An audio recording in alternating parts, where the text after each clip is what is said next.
Nicolae Ceausescu, the dictator of Romania, passed down violently and rapidly on Christmas Day 1989. 67 standing ovations greeted him at the party convention, where he had been re-elected as the leader of the Romanian Communist Party.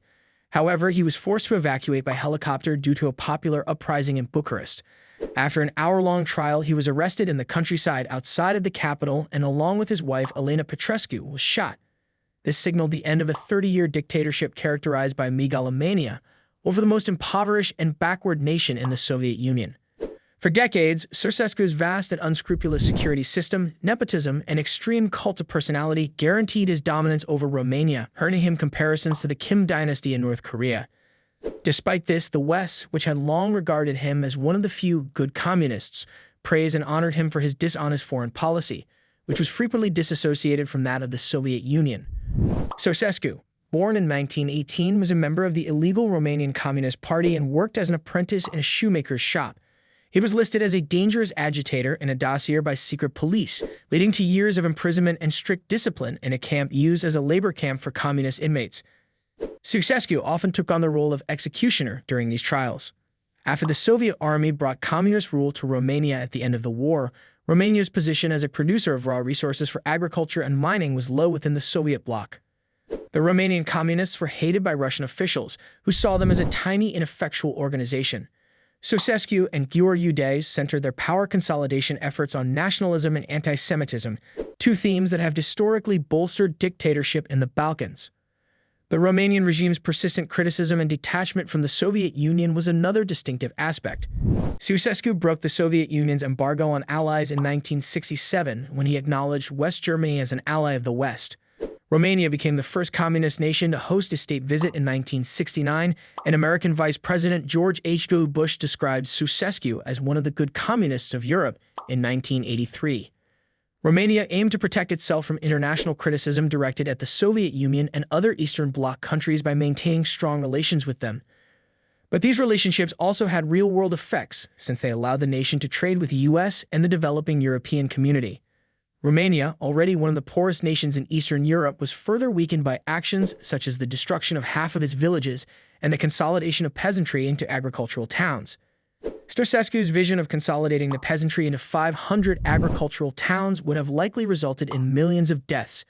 He used export revenue to pay off the nation's foreign debt, maintaining diplomatic relations and funding his extravagant ambitions. The Romanian People's Palace, built as his private residence in the 1980s, became the second largest edifice in the world after the American Pentagon. Meanwhile, under the irrational whims of a leader who appeared to be losing more and more control over reality, the Romanian people continued to be among the most destitute, hungry, and persecuted in all of Europe. Ceausescu forbade abortion for women with fewer than 4 children, due to his nationalist fixation with population increase. He also instituted regular medical examinations to make sure women followed the rule. By the latter part of the 1980s, things were quickly getting out of hand. Even in the West, the regime's corruption and the appalling circumstances facing the Romanian people were becoming irrefutable. At their lowest point ever, relations with the Soviet Union, now governed by reformist leader Mikhail Gorbachev, who referred to Ceausescu as the Romanian Führer, were at. The government fell quickly and completely when the time came. A well-liked preacher from the Hungarian minority was detained by the notorious secret police, the Securitate, in December 1989. The news of the fall of the Berlin Wall and the rioting in the other nations in the bloc had already caused the environment in the nation to become too hot. To demand an end to the repression, a sizable throng of protesters assembled in front of the party building in Bucharest on December 21. A helicopter was used to rescue Ceausescu, his wife Elena, and a small group of friends from the palace roof just before the irate mob caught up to them. The military got in touch with the helicopter pilot shortly after takeoff and threatened to shoot him down if he did not land. The tiny group pulled over not far from the capital, took a passing automobile, and had it driven to the closest town, but the local army garrison detained Ceausescu and his wife. Meanwhile, the armed forces seized control of the nation's capital and gave the troops orders to try to overthrow the despot. The trial started on December 25 and lasted less than an hour. It was filmed by a television crew. Despite Ceausescu's refusal to acknowledge the tribunal's legality, he received a death sentence anyway.